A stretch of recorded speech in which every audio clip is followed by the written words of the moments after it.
Hello? Hello. Hello, this is Grilled Cheese Pup Tune Turner. And basically the first episode was just our picking our favorites and getting requests from people we know their favorites. But basically the gist of the show is there's gonna be an album. We're gonna review between probably 1 and 4 albums. I can't imagine us doing much more. But one album will at least be an album that neither of us have heard. So there always will be the wild card. And there might be episodes where we just do a wild card if there's enough to talk about. For this episode, we're doing sort of a personal choice, not necessarily a favorite, though I think in Preston's case it is. Yeah. So they have a lot of favorites. So this very easily could have been what we listened to in episode 1, and I have not yet decided on what we're gonna listen to for my choice, but I'll make that announcement as soon as I decide it. But first off is 14 Autumns and 15 Winds by the Twilight Sad. First That's the first one we're doing, the one we haven't heard. Preston, what do you know about the Twilight Sad? What do you know about this album? I know nothing about them. I don't even know if I even heard of them. Okay, But, oh, sorry. oh, well, I mean, I just, went to, like, I just saw, the album's Wikipedia page and saw that, it might be, well, it says it's indie rock and shoegaze, and it says that it might be kind of noisy, and it's very acclaimed. So that's all I know about it. Yeah, I listened to their most recent record, which was from 2014, Nobody Wants to Be Here, Nobody Wants to Leave, and I liked it. I thought it was pretty good. I would probably give it like a 7.9 or an 8. I jokingly referred to their sound as the Manic Street Preachers that took antidepressants. And I don't know, maybe on that album that might be sort of they just sound gloomy. They're kind of they're good. I like how they sound, but on that album it sounded really kind of gloomy and kind of it kind of sounded like a mix between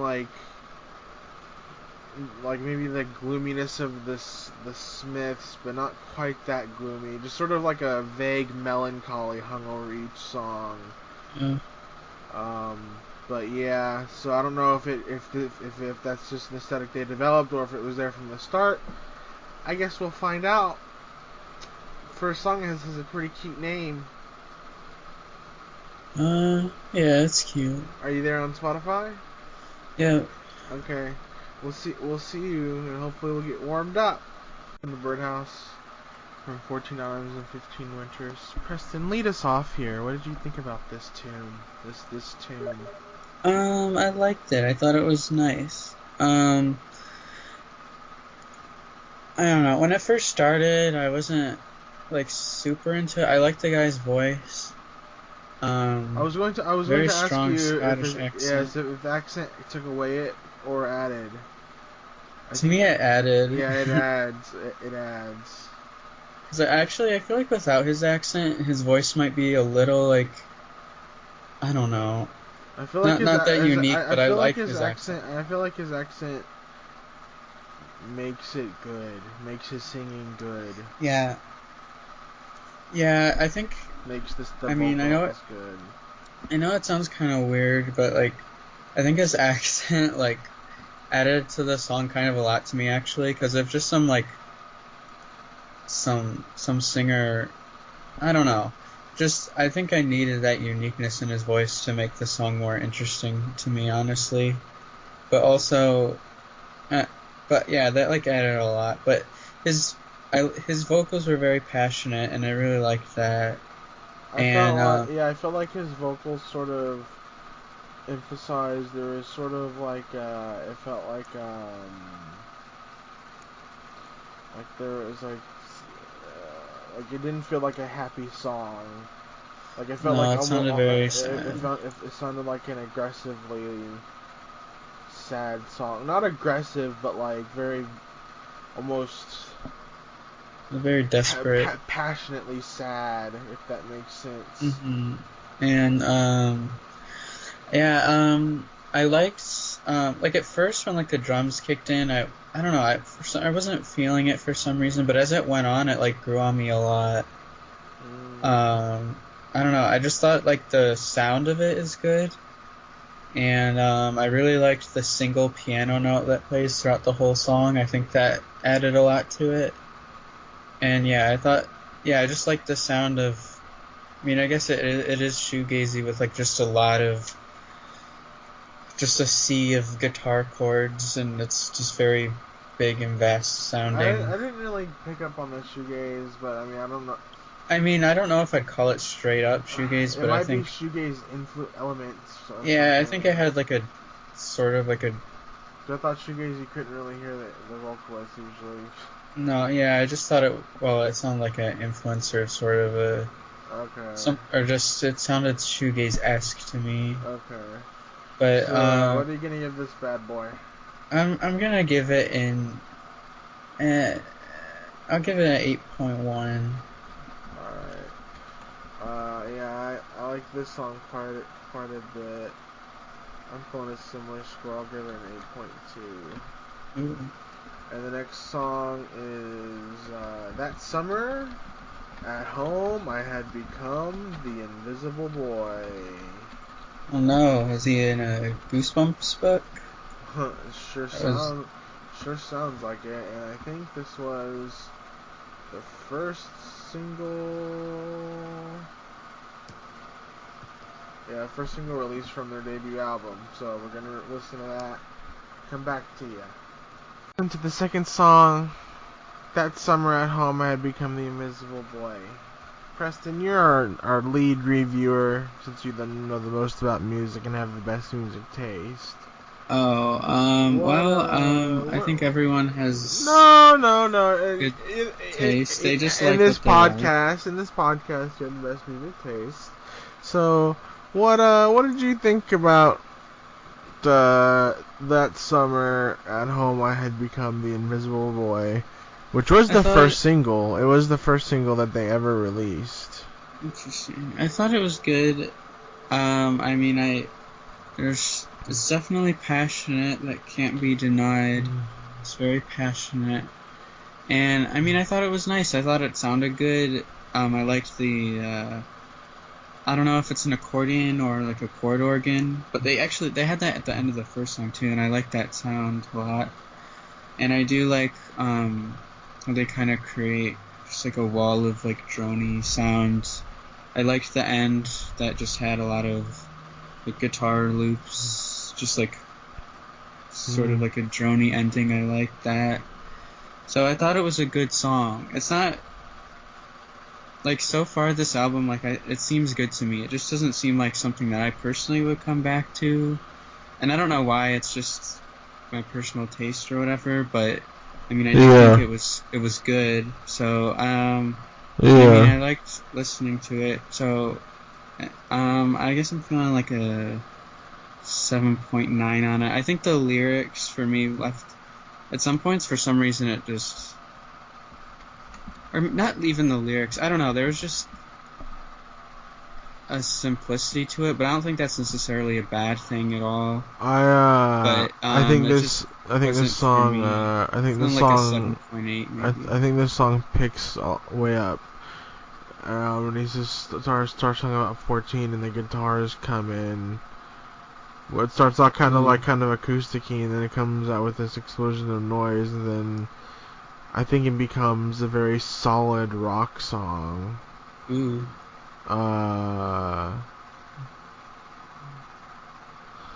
The line about mother, what was it? Am I your mother?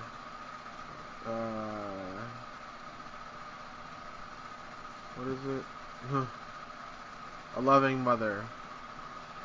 Like they're repeating that after, I don't know, see, after the line, and they're sitting around the table and they're talking behind your back, a loving mother, a loving mother. I really like that line a lot. And I really like the line, the kids are on fire in the bedroom. I do think that's a good line. It's very like ominous, and like it sounds like domestic disputes or something, or like something like a house going horribly wrong. I like this song a lot. I'm feeling an 8.9 on it. Wow. Yeah.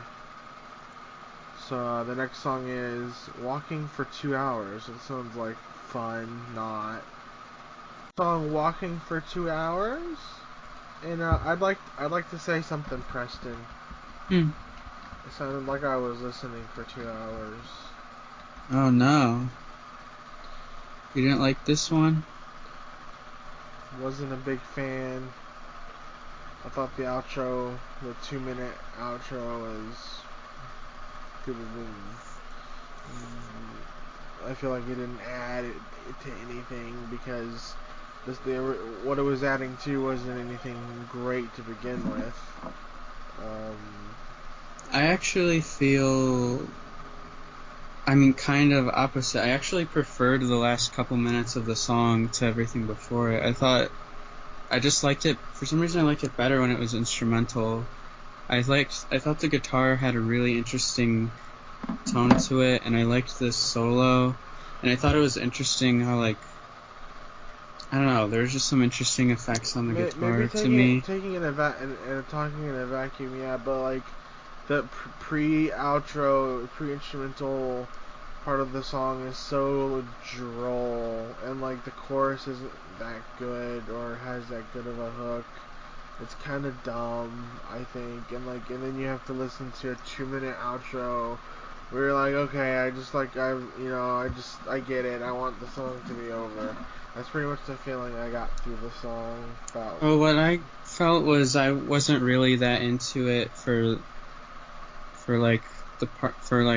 most of like the first half of the song, when he was singing. I don't know, it did sound kind of dull to me, but then I liked how it played out at the end, just because I thought the guitar part was interesting, and I like the melody that I guess the accordion plays, or the organ, or whatever that is.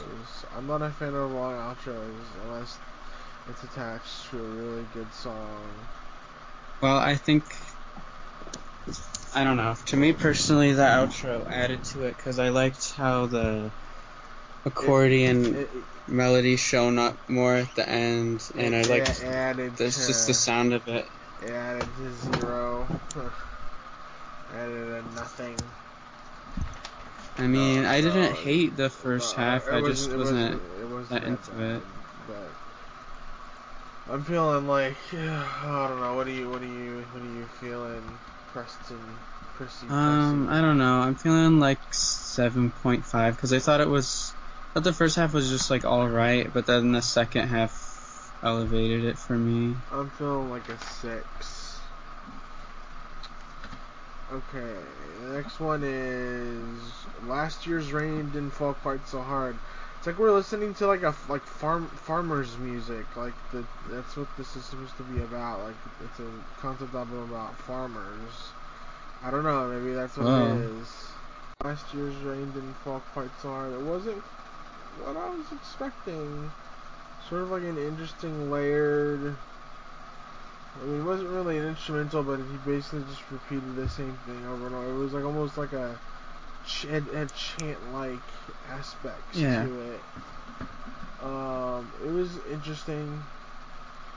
I kind of wanted a better song. I felt like the song title was better than the song, which I hate when that happens. But the song title, it would have been hard. But I think the song title is really good for some reason. But I don't know. I was expecting maybe like a good alt rock tune, but instead it's like a kind of like an experimental chant or something. I don't know. It's not a chant. Like They're not like. Well, it's like repetitive. It's like it's like a repetitive vocal instrument, like rhythm. Like he's just saying the same lyrics over and over, which are like 5 lines, and it's like basically that with like layer. I think they're. It sounds like they're sung at the same time, but like they're layered over each other or something. Yeah. So like Something it's just sort of trippy, I guess. I don't know. I mean,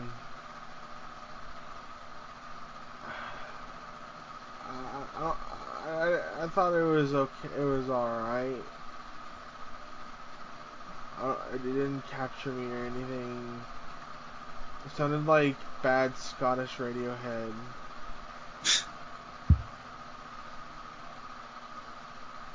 I thought it was nice. I liked the percussion in it.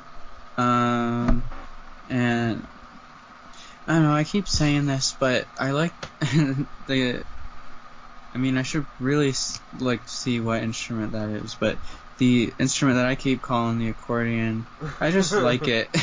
I think it's just a sound that I. Is it a bagpipe maybe? Because they're Scottish. No. Because they're Scottish. Because they're Scottish. It's a bagpipe. I think it's a bagpipe.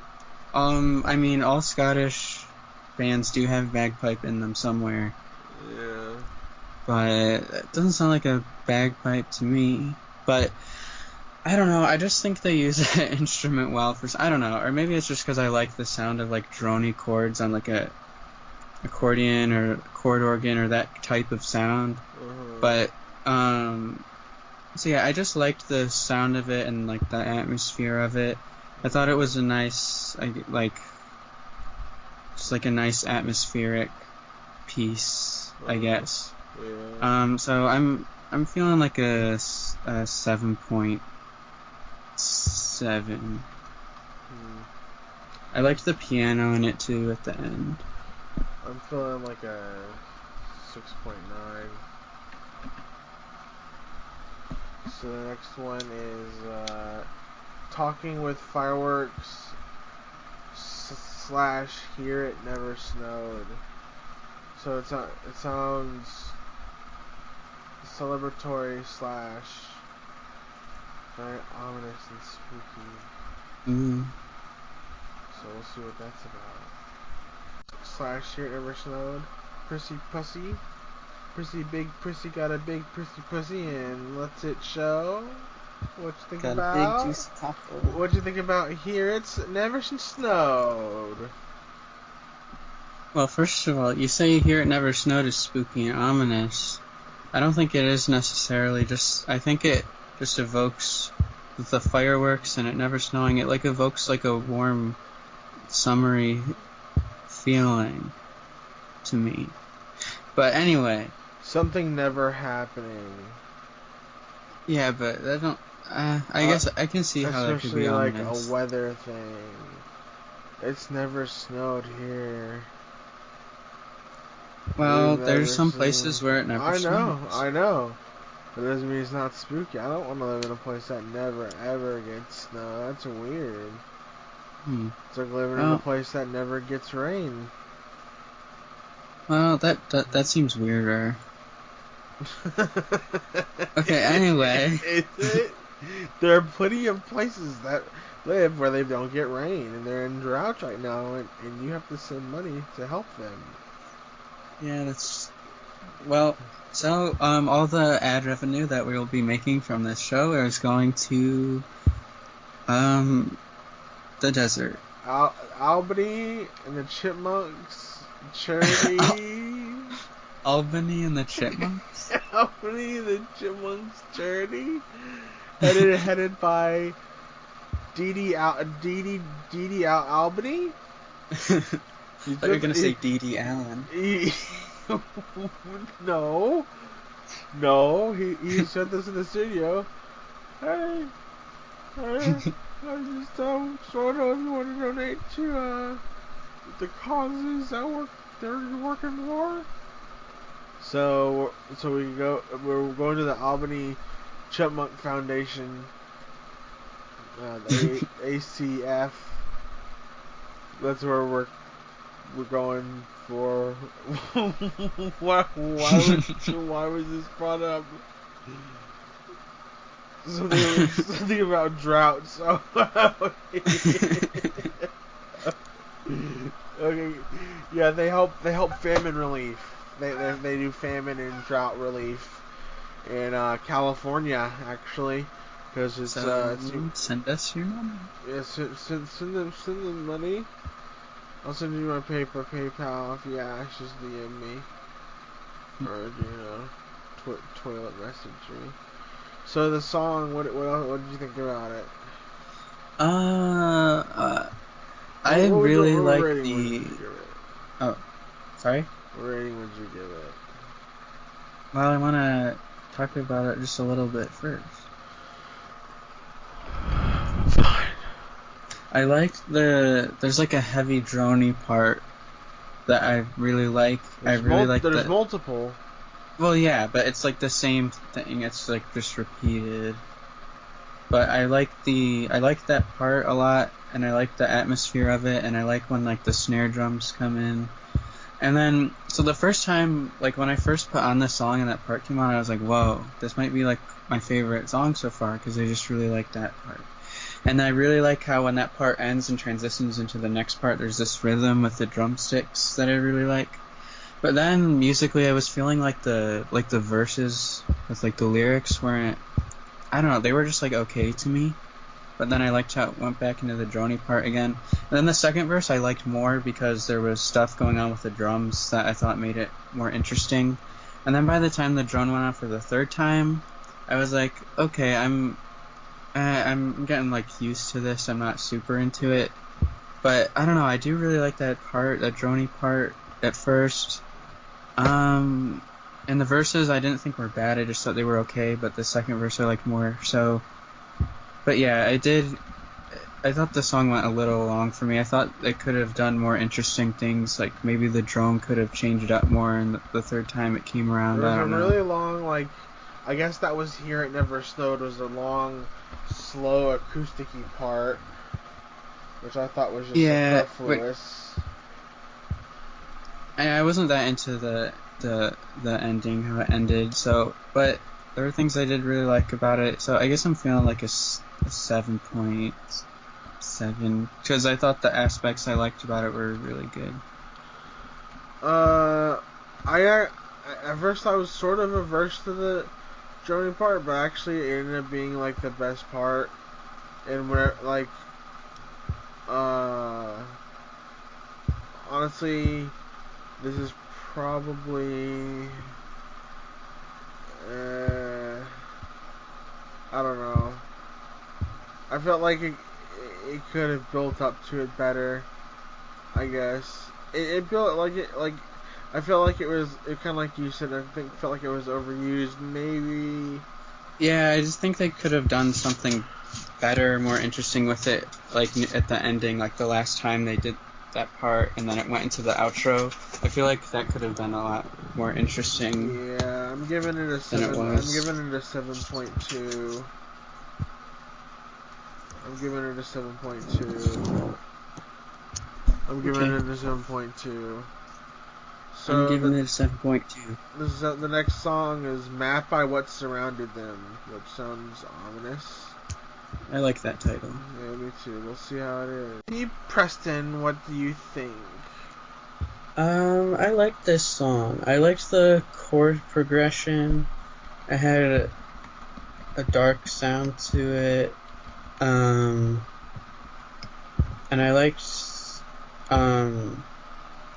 like the end sort of with the, I don't know, I like this band's use of like guitar effects and like their sort of droney parts. Yeah, I just liked I really liked like the riff of this song. I don't know. I don't know. Because, like, I kind of feel this way about a lot of this album, is that even if there's things I really like about them, I don't know if this is an album I would personally, like, come back to. But I mean, I can't say that that song was like bad to me in any way, and Yeah. I enjoyed it listening to it for this. So I guess I'm feeling like a 7.8 on that one. I like this one. I thought this was one of the stronger ones on the album. Uh, I like the lyrics. It's ominous. It sounded very Hmm. reminded me of Interpol. I actually haven't really But listened to like it. good, like kind of like sort of like a dark version of Interpol maybe. I'm Hmm. feeling a 7.8. I'm gonna give this a solid 8. Ooh. So I was thinking 8, and then I wasn't mm, sure because for some reason like the second half when the second half started, like when the drums went away and it was just like the feedback. I wasn't super into it, but that part like grew on me more as it went on. uh, But I okay. don't know, can I retroactively, the more I think Yes, about it, the more I yes, like this song and I think it is one of the yes. strongest. So I'm So gonna feel an 8 okay, on this one too. okay. Your vote has been amended to 8. We both feel that was a pupanimous 8, but we don't keep track of that. But oh well. So the next song is "And She Would Darken the Memory," which I think was the only other single released, and it was the second and final single. So Number one we'll see how on this the Billboard chart. we'll see how this one sounds. Okay, we just listened to "And She Would Darken the Memory."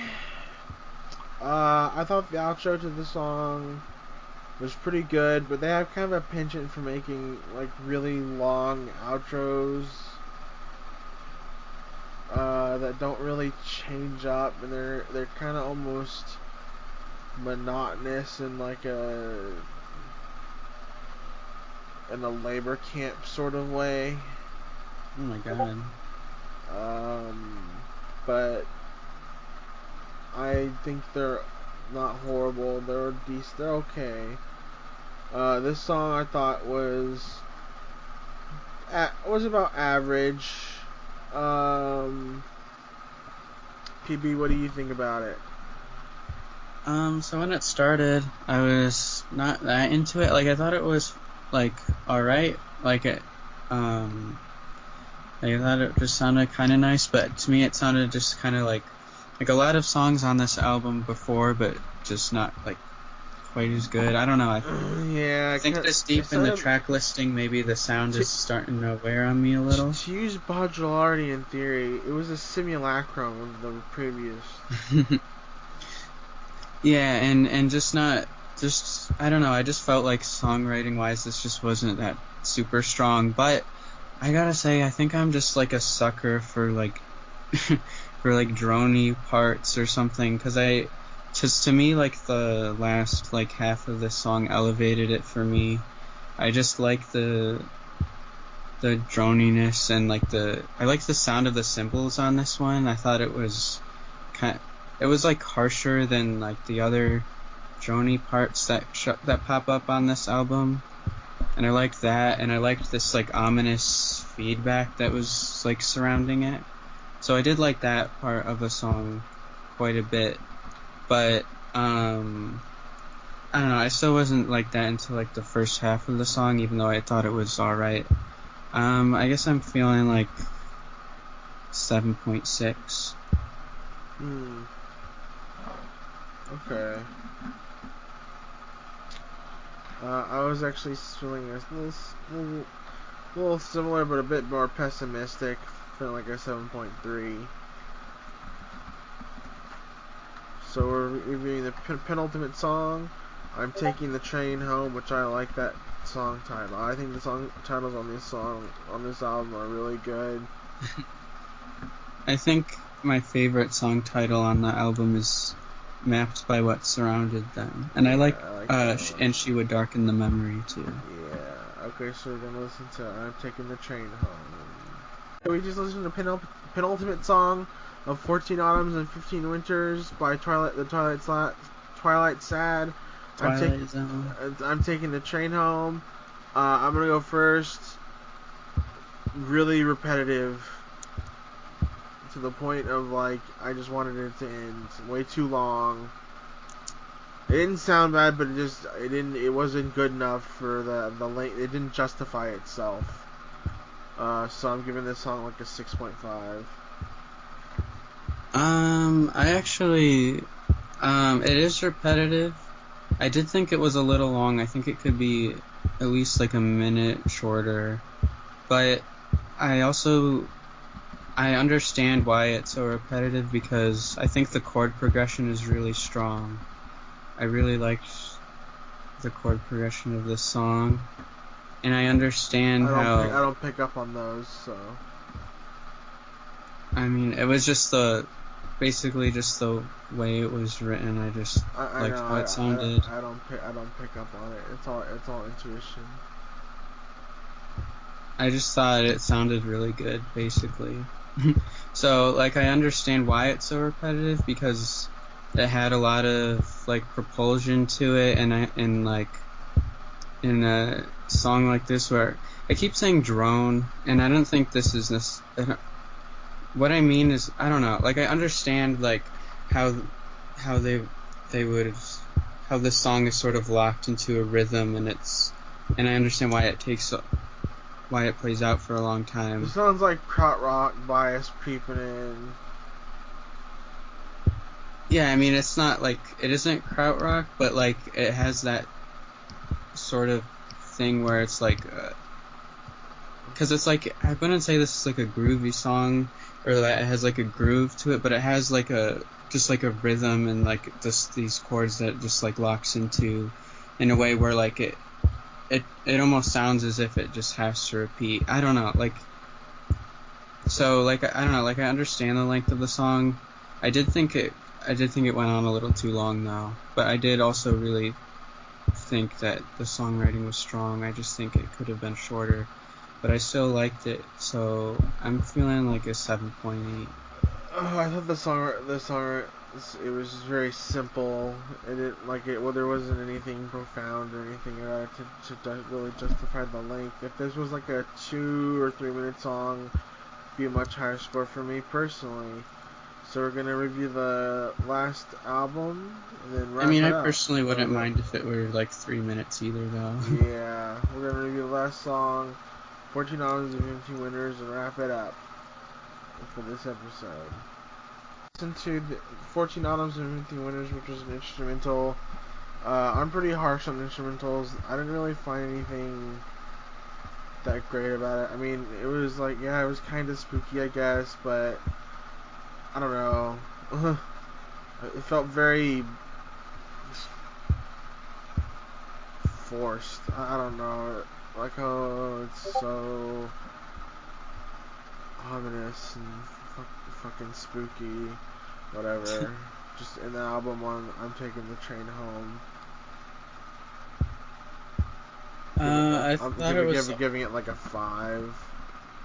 I thought it was alright. I mean, something I liked about it was like sounded like a brush, like snare drum or something. It sounded like but it was like something was like scraping on it or something. I don't know what that sound exactly was, but I liked that sound in it because I thought it had like an autumnal feeling to it, and I don't know, and I thought like near the end, or in a couple parts of the song, the piano sounded nice. Like I just liked the sound of the chords the piano was playing, and I think it does have like a nice atmosphere.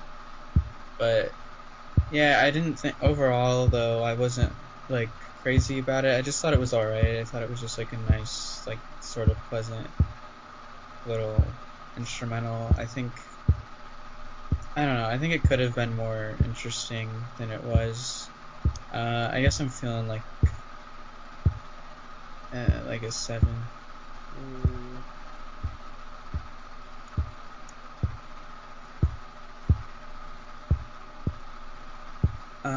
Overall, I would say I liked it. It's not an album that I feel like I would come back to really, but I still I thought it was nice. I definitely see why it's a loved album.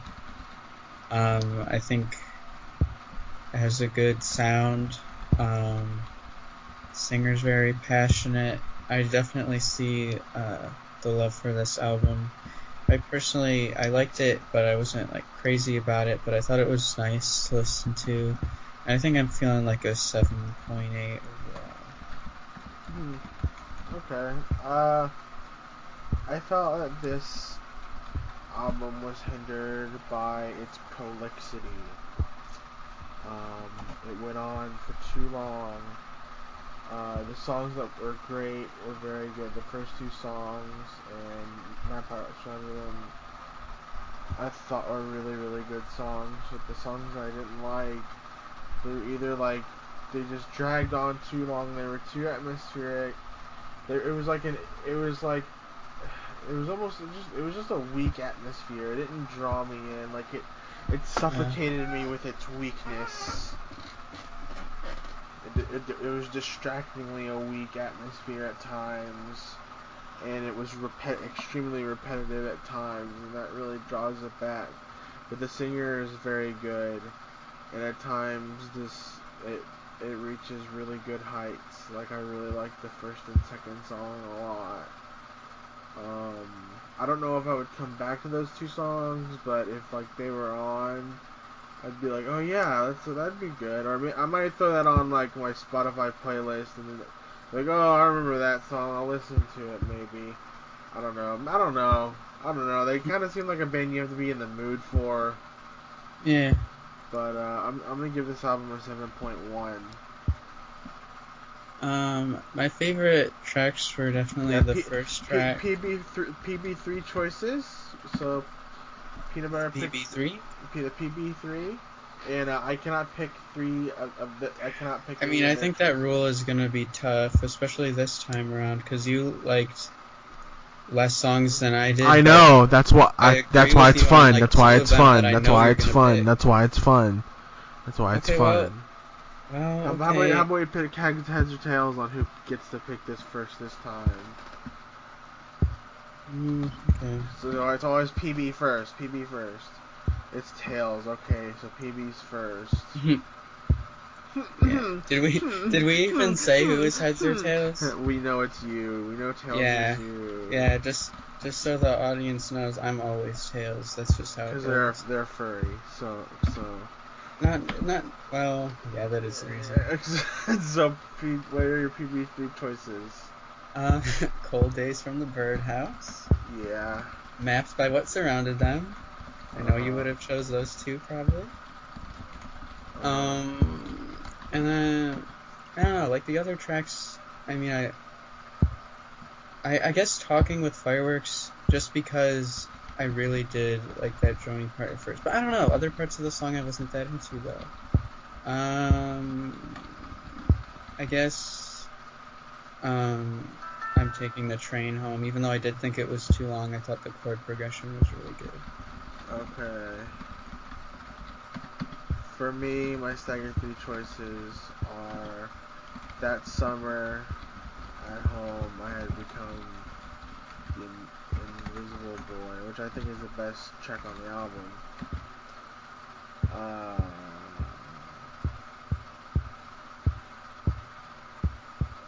And She Would Darken the Memory, even though it was like rather mediocre. Not like you can just say what your favorite songs were. And probably Last Year's Rain didn't fall quite so hard. It was like this weird vocal thing. I don't know. Overall, it wasn't a great album, but I don't know.